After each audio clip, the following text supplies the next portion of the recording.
بسم اللہ الرحمن الرحیم نحمدہ ونصلی علی رسولہ الکریم اما بعد۔ آج قرآن کریم کے 24ویں پارے کا خلاصہ ہے، جس کی ابتدا سورہ زمر سے ہے، جس کے 3 رکوعات 23ویں پارے میں اور بقیہ رکوعات 24ویں پارے میں ہے۔ یہ سورۃ مبارکہ 75 آیات اور 8 رکوعات پر مشتمل ہے۔ اس سورت کے آخری رکوع میں لفظ زمر آیا ہے، الی الجنت زمرا، یعنی گروہ در گروہ انسان جنت میں جائیں گے اور گروہ در گروہ نافرمان جہنم میں جائیں گے۔ اسی لفظ کی نسبت سے سورت کا نام زمر ہے۔ اللہ تعالیٰ کا ارشاد مبارک ہے، تنزیل الکتاب لا ریب فیہ من رب العالمین، انا انزلنا الیک الکتاب بالحق فاعبد اللہ مخلصا لہ الدین۔ سورت کے ابتدا میں قرآن کریم کے معجزہ ہونے کا ذکر ہے، اور پھر رسول اللہ صلی اللہ علیہ وسلم کے واسطے سے گویا تمام مسلمانوں کو حکم دیا گیا ہے کہ عبادت کو اللہ کے لیے خالص رکھے، اس میں ریا وغیرہ کی ملاوٹ ہرگز نہ ہونے دے۔ اس صورت مبارکہ کی آیت نمبر 6 میں اللہ کا ارشاد ہے، یخلقکم فی بطون امہاتکم خلقا من بعد خلق فی ظلمات 3، کہ اللہ تعالیٰ تمہیں ماں کے پیٹ میں 3 اندھیریوں میں پیدا کرتا ہے۔ پہلا اندھیرا ماں کا پیٹ، دوسرا اندھیرا رحم مادر کا، اور تیسرا اندھیرا اس جلی کا جس میں بچہ لپٹا ہوا ہوتا ہے۔ گویا اللہ کی تخلیق کا نظام دیکھے کہ 3 اندھیریوں کے اندر انسان کو پیدا کرتا ہے۔ جبکہ انسان اپنے ذات میں غور کرے تو انسان تو اندھیرے میں قدم نہیں اٹھا سکتا۔ ذالکم اللہ ربکم لہ الملک لا الہ الا ہو، وہ اللہ جو تمہارا رب ہے، ساری بادشاہت اسی کی ہے، اس کے سوا کوئی عبادت کے لائق نہیں، لہٰذا صرف اسی کی عبادت کی جائے۔ چنانچہ دوسرے رکوع میں نبی صلی اللہ علیہ وسلم کو تلقین کی گئی ہے کہ وہ اعلان کرے، قل انی امرت ان اعبد اللہ مخلصا لہ الدین، کہ مجھے حکم دیا گیا ہے کہ میں اللہ کی بندگی کروں مکمل اطاعت کے ساتھ، اور سب سے پہلے اللہ کے فرمانبردار ہونے کی مثال قائم کروں۔ جو لوگ اللہ کی بندگی کرتے ہیں اور طاغوت کے خلاف ڈٹ جاتے ہیں، وہی اللہ کے محبوب بندے ہیں۔ قل ان الخاسرین الذین خسروا انفسهم واہلیہم یوم القیامہ الا ذلک هو الخسران المبین۔ اللہ تعالیٰ کی نافرمانی کا راستہ نہ صرف تمہیں بلکہ تمہارے گھر والوں کو بھی جہنم میں لے جائے گا۔ گھر والوں کی دینی تربیت نہ کر کے تم انہیں سب سے بڑے خسارے سے دوچار کر دو گے۔ جس طرح انسان خود عمل صالح کرتا ہے، اس کے ساتھ یہ بھی فکر ہونی چاہیے کہ میرے گھر والے بھی نیکی کے کام کرنے والے ہو، لہٰذا ہم اپنے ساتھ اپنے گھر والوں کو بھی دنیا آخرت کے خسارے سے بچانے والے ہو۔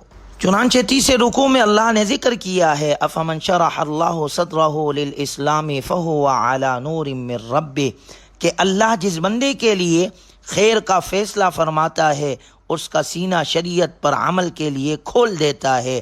بلا شبہ اللہ نے قرآن کریم کی صورت میں نہایت حسین کلام نازل فرمایا ہے، جس کی تاثیر ایسی ہے کہ اس کو سن کر خوف خدا رکھنے والوں پر ایک کیفیت طاری ہو جاتی ہے، ان کے دل اللہ کے ذکر کی طرف اور ان کے جسم اللہ کی اطاعت کی طرف مائل ہو جاتے ہیں۔ یہ ہے وہ نور ہدایت جو اللہ کی طرف سے عطا ہوتا ہے۔ اس کے برعکس جس بدنصیب کو اللہ کے احکامات ایک بوجھ محسوس ہو، اس کا دل اللہ کے ذکر سے محرومی کی وجہ سے سیاہ اور سخت ہو جاتا ہے، تو ایسے ہی لوگ کھلی گمراہی میں ہے۔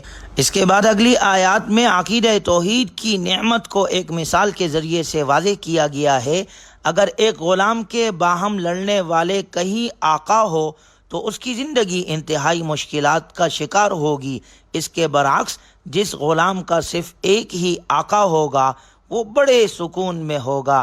اسی طرح صرف ایک اللہ کی بندگی انسان کو دوسرے کے خوف یا دوسروں کی چاپلوسی سے بچا کر نہ صرف سکون بلکہ باوقار زندگی عطا کرتی ہے۔ اس کے بعد چوتھے رکوع جس سے 24ویں پارے کی ابتدا بھی ہوتی ہے، اس میں اللہ تعالیٰ کا ارشاد مبارک ہے، الیس اللہ بکاف عبدہ، کیا اللہ بندے کے لیے کافی نہیں ہے؟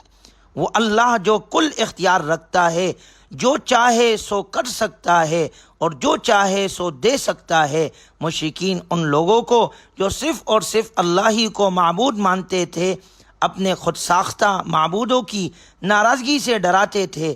حقیقت یہ ہے کہ جو صرف اللہ ہی کو معبود مانتا ہے وہ کسی سے بھی نہیں ڈرتا، کیونکہ وہ یقین رکھتا ہے کہ اللہ ہی ہے جس کے اختیار میں جملہ مخلوقات کا نفع اور نقصان ہے۔ 5ویں رکوع میں اللہ تعالیٰ نے مشرکین کے اس دعوے کا ذکر کیا ہے، ام اتخذوا من دون اللہ شفعاء۔ مشرکین یہ کہا کرتے تھے کہ ان کے خود ساختہ معبود روز قیامت اللہ کے یہاں ان کے حق میں شفاعت کریں گے۔ اللہ نے فرمایا قل للہ الشفاعۃ جمیعا، در حقیقت شفاعت کا مکمل اختیار اللہ کے پاس ہے، اس کے سوا دیگر معبود بے اختیار ہے۔ اللہ ہی یہ فیصلہ فرمائے گا کہ کس نیک بندے نے شفاعت کرنی ہے اور کس کے حق میں کرنی ہے۔ قیامت کے دن اللہ تعالیٰ اس سارے حقیقت حال کو واضح کر دے گا۔ 6 رکوع میں گناہ گاروں کے لیے انتہائی مفید آمیز بشارت ہوئی ہے۔ اللہ کا ارشاد ہے قل یا عبادی الذین اسرفوا علی انفسہم لا تقنطوا من رحمت اللہ۔ اللہ کی طرف سے اعلان کیا گیا ہے کہ کثرت سے گناہ کرنے والوں کو بھی اللہ کی رحمت سے کبھی مایوس نہیں ہونا چاہیے۔ ان اللہ یغفر الذنوب جمیعا، اگر انسان سچے دل سے توبہ کرے تو اللہ سارے گناہوں کو معاف کر دے گا۔ وہی اللہ بخشنے والا رحم فرمانے والا ہے۔ گویا غور کیا جائے بندوں پر اللہ کی خصوصی رحمت اور اس کے فضل و احسان میں سے یہ بھی ہے کہ وہ خطا کاروں کو، مجرموں اور کافروں کے لیے رحمت اور توبہ کا دروازہ کھلا رکھتا ہے اور انہیں خود توبہ اور رجوع الی اللہ کی دعوت دیتا رہتا ہے۔ وہ گناہ گاروں کو مایوس نہیں کرتا بلکہ ان کے دل میں امید کا چراغ روشن کرتا ہے۔ اللہ تبارک و تعالی نے اپنے نبی صلی اللہ علیہ وسلم کو حکم دیا کہ آپ فرما دیجئے، آپ کہیں میرے بندوں کو جنہوں نے اپنے اوپر زیادتی کی ہے تم اللہ کی رحمت سے مایوس نہ ہو جاؤ، بے شک اللہ سارے گناہ معاف کر دے گا، یقیناً وہ بے حد بخشنے والا انتہائی مہربان ہے۔ سورت کے آخری آیات میں اللہ تبارک و تعالی نے انسانوں کے 2 گروہوں کا ذکر کیا ہے۔ پہلا گروہ وسیق الذین کفروا الی جہنم زمرا، کہ جن لوگوں نے کفر اپنایا تھا انہیں جہنم کی طرف گروہ کی شکل میں ہنکایا جائے گا اور وہ جہنم کے عذاب میں مبتلا ہوں گے۔ اللہ ہماری حفاظت فرمائے۔ دوسرا گروہ وسیق الذین اتقوا ربہم الی الجنۃ زمرا، کہ جنہوں نے اپنے رب سے تقوی کا معاملہ رکھا تھا انہیں جنت کی طرف گروہ کی شکل میں لے جایا جائے گا، اور جب وہ جنت میں داخل ہوں گے کہیں گے الحمدللہ الذی صدقنا وعدہ، تمام تر تعریفیں اللہ کی ہے جس نے ہم سے اپنا وعدہ سچ کر دکھایا اور ہمیں جنت کا وارث بنایا، جنت کی یہ نعمتیں ہمیں عطا کی۔ اور وہ فرشتوں کو دیکھیں گے کہ عرش کے ارد گرد حلقہ بنائے ہوئے ہوں گے، اپنے رب کی حمد کے ساتھ تسبیح کر رہے ہوں گے، اور لوگوں کے درمیان برحق فیصلہ کر دیا جائے گا۔ وقیل الحمدللہ رب العالمین، اور کہنے والے کہیں گے تمام تر تعریف اللہ کی ہے جو سارے جہانوں کا پروردگار ہے۔ اس کے بعد سورہ غافر ہے جس کو سورہ مؤمن بھی کہا جاتا ہے، جو 85 آیات اور 9 رکوعات پر مشتمل ہے۔ اس سورت کو سورہ غافر اس وجہ سے کہتے ہیں کہ آیت نمبر 3 کے شروع میں غافر الذنب آیا ہے۔ غافر کہتے ہیں بخشش کرنے والے کو، مغفرت کرنے والے کو، یہ اللہ کی صفت ہے۔ دوسری وجہ ایک بندہ مومن کا خاص طور پر اس میں تذکرہ ہے، جس تذکرے کی وجہ سے اس سورت کا دوسرا نام سورہ مؤمن بھی ہے۔ سورت کے ابتداء میں قرآن کریم کے وحی الہی ہونے کا ذکر کرنے کے بعد ایک ہی آیت میں اللہ کی 4 صفات بیان کی گئی ہے۔ غافر الذنب وقابل التوب شدید العقاب ذی الطول لا الہ الا هو الیہ المصیر، کہ وہ اللہ جو گناہ معاف کرنے والا، نمبر 2 توبہ قبول کرنے والا، نمبر 3 سخت سزا دینے والا، اور نمبر 4 وہ اپنے بندوں پر فضل و احسان کرنے والا ہے۔ اس کے بعد اگلی آیات میں بشارت دی گئی ہے کہ اللہ کے مقربین یعنی اس کا عرش اٹھانے والے اور عرش کے گرد طواف کرنے والے فرشتے اللہ کی تسبیح کرتے ہوئے ان اہل ایمان کے لیے بخشش طلب کرتے ہیں جو گناہوں پر توبہ کرتے ہیں اور اللہ کے راستے کی پیروی کرتے ہیں۔ اور دعا کتنی شاندار ہے، آیت نمبر 8 میں ربنا وادخلهم جنات عدن التي وعدتهم ومن صلح من آبائهم وازواجهم وذرياتهم، کہ اے ہمارے رب نہ صرف ان مؤمن بندوں کو بلکہ ان کے اہل ایمان باپ دادا اولاد اور بیویوں کو جنت کی نعمت عطا کی جائے۔ اللہ ہمارے حق میں بھی یہ دعا قبول فرمائے۔ دوسرے رکوع میں اللہ کا ارشاد ہے فَادْعُوا اللَّهَ مُخْلِصِينَ لَهُ الدِّينَ وَلَوْ كَرِهَ الْكَافِرُونَ، اے لوگو اللہ کو اس طرح پکارو کہ تمہاری تابعداری خالص اسی کے لیے ہو چاہے کافروں کو کتنا ہی برا کیوں نہ لگے۔ تیسرے رکوع میں حضرت موسیٰ علیہ السلام کا ذکر ہے وَلَقَدْ أَرْسَلْنَا مُوسَىٰ بِآيَاتِنَا وَسُلْطَانٍ مُّبِينٍ إِلَىٰ فِرْعَوْنَ وَهَامَانَ وَقَارُونَ فَقَالُوا سَاحِرٌ كَذَّابٌ، کہ جب حضرت موسیٰ علیہ السلام کو فرعون، حامان اور قارون کی طرف واضح معجزات کے ساتھ بھیجا گیا تو ان ظالموں نے معجزات کو جادو قرار دیا اور سرکشی کی اس انتہا کو پہنچے کہ بنی اسرائیل کے ہر پیدا ہونے والے بچے کو قتل کرنے کا ظالمانہ فیصلہ کیا۔ فرعون نے اپنے سرداروں کے سامنے اس خدشے کا اظہار کیا کہ اگر موسیٰ علیہ السلام کو مہلت دی گئی تو وہ ہمارے نظام کو نیست و نابود کر دیں گے، ہمیں انہیں قتل کر دینا چاہیے۔ حضرت موسیٰ علیہ السلام نے اللہ سے مدد مانگی، اللہ نے ظالموں کی تمام سازشوں کو ناکام کر دیا۔ چوتھے رکوع میں ایک مؤمن بندے کا خاص طور پر تذکرہ کیا گیا ہے وقال رجل مؤمن، اور اسی تذکرے کی وجہ سے اس سورت کا نام سورہ مؤمن بھی ہے۔ یہ شخص خفیہ طور پر ایمان قبول کر چکا تھا۔ جب فرعون نے اپنے دربار میں حضرت موسیٰ علیہ السلام کو شہید کرنے کا ناپاک منصوبہ پیش کیا تو اس رجل مؤمن نے فرعون کے خلاف کلمہ حق کہہ کر ایمان افروز جہاد کیا۔ یہ رجل مؤمن حضرت موسیٰ علیہ السلام کی دفاع کے لیے اٹھ کھڑا ہوا اور کہنے لگا اتقتلون رجلا ان یقول ربی اللہ، کیا تم ایک ایسے شخص کا خون صرف اس لیے بہانا چاہتے ہو کہ وہ کہتا ہے کہ میرا رب اللہ ہے، جبکہ وہ تمہارے پاس واضح دلائل اور روشن معجزات بھی لے کر آیا ہے۔ اور اس کے ساتھ ساتھ اس نے قوم کو خبردار کیا کہ مجھے اندیشہ ہے کہ اگر تم نے حضرت موسیٰ علیہ السلام کی دعوت کو جھٹلایا تو تمہارا وہی عبرتناک انجام ہوگا جسے قوم نوح، قوم عاد، قوم سمود اور دیگر سرکش اقوام کا ہوا تھا۔ تم پر اچانک عذاب آئے گا، تم فریادیں کرو گے لیکن کوئی تمہیں اللہ کی پکڑ سے نہیں بچا سکے گا۔ اس رجل مؤمن کی تقریر اس قدر مؤثر تھی کہ فرعون کو خطرہ لاحق ہو گیا کہ میرے درباری اس کے دل سے نکلی ہوئی باتوں سے متاثر نہ ہو جائے، تو اس نے پہلے تو اپنے قطعی فیصلہ سنایا کہ اب موسیٰ اور ہارون علیہ السلام دونوں کا وجود برداشت نہیں کیا جائے گا، اور لوگوں کی توجہ ہٹانے کے لیے ایک سازش یہ کی کہ اس نے اپنے وزیر خاص حامان کو حکم دیا کہ میرے لیے ایک اونچا محل بناؤ، میں اس پر چڑھ کر آسمان تک پہنچوں گا اور حضرت موسیٰ علیہ السلام کے معبود کو تلاش کروں گا۔ فرعون کی یہ سازش ناکام ہو گئی اور وہ تباہ و برباد ہو گیا۔ فرعون جیسے ناشکروں، متکبروں اور ظالموں کا عبرت آموز تذکرہ کرنے کے بعد 5ویں رکوع میں اللہ کا ارشاد ہے یا قوم انما هذه الحیات الدنیا متاع، وہ رجل مؤمن کہنے لگا اے میری قوم یہ دنیاوی زندگی تو بس تھوڑا سا مزہ ہے، وَإِنَّ الْآخِرَةَ هِيَ دَارُ الْقَرَارِ، اور یقین جانو کہ آخرت ہی رہنے بسنے کا اصل گھر ہے۔ من عمل سیئۃ فلا یجزی الا مثلها، اور جس شخص نے کوئی برائی کی ہوگی اسے اسی کے برابر بدلہ دیا جائے گا۔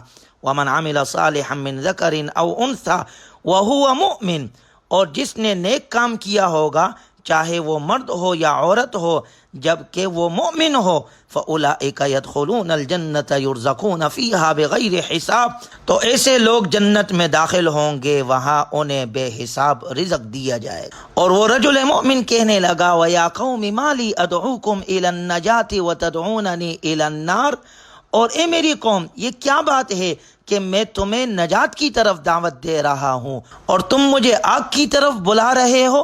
تدعوننی لأکفر باللہ واشرک بہ ما لیس لی بہ علم، تم مجھے یہ دعوت دے رہے ہو کہ اللہ کا انکار کروں اور اس کے ساتھ ایسی چیزوں کو شریک مانوں جن کے بارے میں مجھے کوئی علم نہیں، اور وَأَنَا أَدْعُوكُمْ إِلَى الْعَزِيزِ الْغَفَّارِ، اور میں تمہیں اس ذات کی طرف بلا رہا ہوں جو بڑے صاحب اقتدار، بہت بخشنے والا ہے۔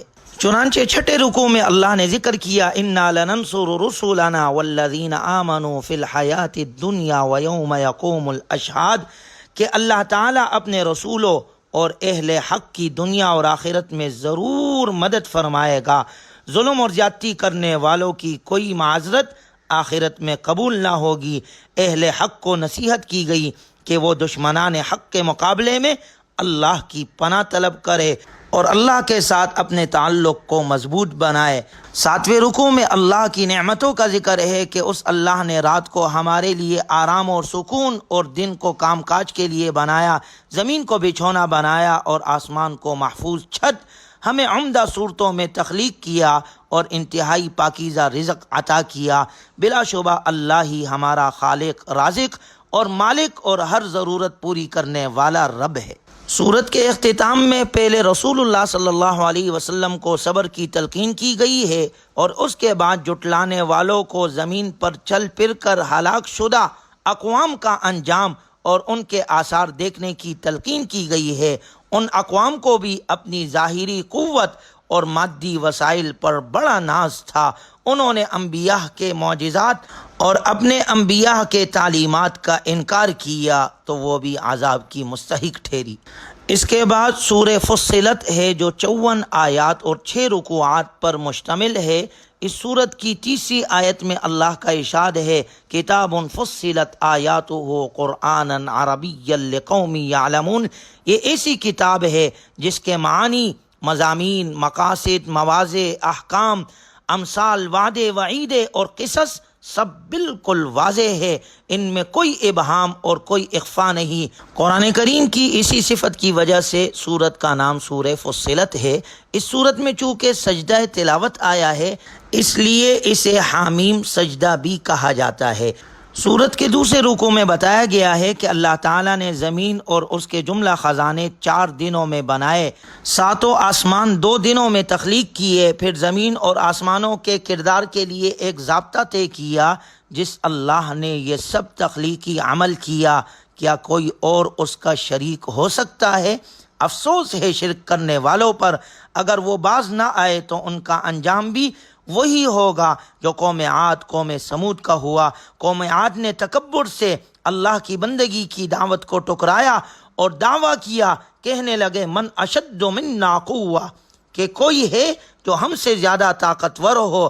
اللہ نے جواب میں کہا اولم یروا ان اللہ الذی خلقہم هو اشد منہم قوہ، وہ اللہ جس نے تمہیں پیدا کیا ہے وہ تم سے زیادہ طاقتور ہے۔ جو نعرہ آج کا فرعون متکبر لگاتا ہے کہ ہم سے زیادہ قوت میں کون ہے، یہی نعرہ قوم عاد لگاتی تھی۔ قوم عاد کو اللہ نے ہوا کے ذریعے سے ہلاک کر دیا اور ان کی طاقت انہیں نہ بچا سکی، لہٰذا کوئی کتنا ہی طاقتور کیوں نہ ہو اللہ کے گرفت سے بچ نہیں سکتا۔ تیسرے رکوع میں اللہ کا ارشاد ہے حتیٰ اذا ما جاؤها شہد علیہم سمعہم وابصارہم وجلودہم بما کانوا یعملون، کہ قیامت کے دن مجرمین کے خلاف ان کی آنکھیں، ان کے کان، ان کی کھالیں گواہی دے گی۔ وہ ان سے شکایت کریں گے کہ تم نے ہمارے خلاف کیوں گواہی دی؟ ان کے اعضاء جواب دیں گے کہ اللہ کے حکم سے آج ہمیں بولنے کی طاقت دی گئی، اس لیے ہم بول رہے ہیں۔ تم سمجھتے تھے کہ ہمارے جرائموں پر پردہ ہے اور یہ یوں ہی رہے گا اور انہیں کوئی نہیں جانتا، تمہارے اسی گمان نے تمہیں برباد کر دیا۔ اب تم خاموش رہو یا فریاد کرو، تمہیں بہرحال آگ کے بدترین عذاب سے دوچار ہونا ہے۔ اللہ ہماری حفاظت فرمائے اور ہر قسم کے عذاب سے اللہ ہمیں محفوظ فرمائے۔ چوتھے رکوع میں اللہ کا ارشاد ہے وَقَالَ الَّذِينَ كَفَرُوا لَا تَسْمَعُوا لِهَذَا الْقُرْآنِ وَالْغَوْا فِيهِ لَعَلَّكُمْ تَغْلِبُونَ۔ مشرکین مکہ کے اس بات کا ذکر کیا گیا ہے جو کہتے تھے کہ اگر اپنا غلبہ برقرار رکھنا ہے تو قرآن کریم کی تبلیغ میں رکاوٹ ڈالو۔ قرآن کی تبلیغ جاری رہی تو لوگ اس کی تاثیر سے فیضیاب ہو کر دائرہ اسلام میں داخل ہوتے رہیں گے اور آخر کار اسلام غالب ہو جائے گا۔ اس وقت بھی مشرکین قرآنی تعلیمات کو روکتے تھے اور آج کے منافقین بھی اور آج کے دشمنان اسلام بھی قرآنی تعلیمات کو روکتے ہیں، مدارس کو بند کرواتے ہیں، قرآنی تعلیمات اور ان علوم کو حاصل کرنے والوں کے خلاف طرح طرح کے منصوبے بناتے ہیں۔ قرآن کریم تو اللہ کی کتاب ہے اور اس کی حفاظت کا ذمہ اللہ نے لیا ہے، اور جو اس کی تعلیم کو عام کرتا ہے اس کو بھی اللہ محفوظ رکھے گا۔ لیکن جو لوگ قرآنی تعلیمات کے خلاف، مساجد اور مدارس کے خلاف، اہل حق کے خلاف طرح طرح کے منصوبے بناتے ہیں اور قرآنی تعلیمات کو عام ہونے سے روکتے ہیں، رکاوٹیں پیدا کرتے ہیں، ایسے لوگ دنیا اور آخرت میں ذلت کا شکار ہوں گے، اور ایسے لوگ دنیا میں لوگوں کے لیے عبرت کا نشانہ بنتے ہیں۔ چنانچہ اگلی آیات میں اللہ نے ذکر کیا ان الذین قالوا ربنا اللہ، بے شک وہ لوگ جنہوں نے کہا ہمارا رب اللہ ہے، اللہ کو وحدہ لا شریک مانا اور اللہ کے کلام کو ساری دنیا میں پھیلایا، ثم استقاموا، پھر وہ اس پر ثابت قدم رہے، تو اللہ ایسے نیکوکاروں کو 4 انعامات سے نوازے گا۔ تتنزل علیہم الملائکہ، ایسے لوگوں کے موت کے وقت ان پر فرشتے اترتے ہیں اور انہیں کہتے ہیں اللہ تخافوا ولا تحزنوا، کہ تم آخرت کے عذاب کا خوف نہ کرو اور دنیا کی نعمتوں کے چلے جانے کا غم نہ کرو، وابشروا بالجنۃ التي کنتم توعدون، اور خوش ہو ایسی جنت پر جس کا تم سے وعدہ کیا جاتا تھا، نحن اولیاؤکم فی الحیات الدنیا وفی الآخرہ، ایسے لوگوں کے دوست دنیا میں بھی فرشتے اور آخرت میں بھی فرشتے ہوں گے، اور جن لوگوں کے دوست فرشتے نہیں ہوتے پھر ان کے دوست شیاطین ہوتے ہیں۔ اللہ ہمیں نیکوکاروں کی صحبت نصیب فرمائے۔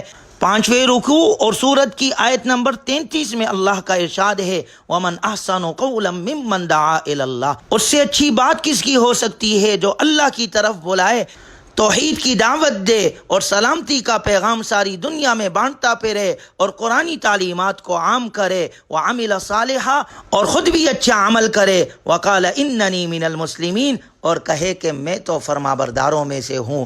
اللہ تعالی ہمیں حافظ قرآن، ناشر قرآن، داعی قرآن اور قرآنی تعلیمات کو عام کرنے والا بنائے، اور ہمارے نسلوں سے اللہ قرآن کا کام لے، اہل دین اور اہل حق کا ساتھ دینے کی اللہ ہمیں توفیق نصیب فرمائے۔